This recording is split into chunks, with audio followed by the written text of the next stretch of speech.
Siapa sangka, kesuksesan yang berhasil diraih Shiren Sungkar tak membuat dirinya lantas terlena begitu saja.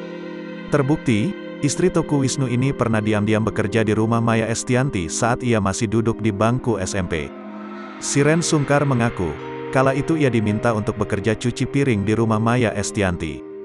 Menahan rasa malu, Shiren Sungkar pun meminta pekerjaan pada Maya Estianty.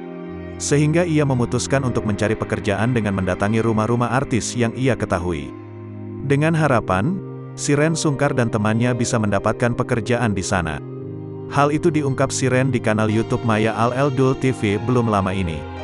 Rupanya, Shiren Sungkar ingin membantu temannya membayar SPP.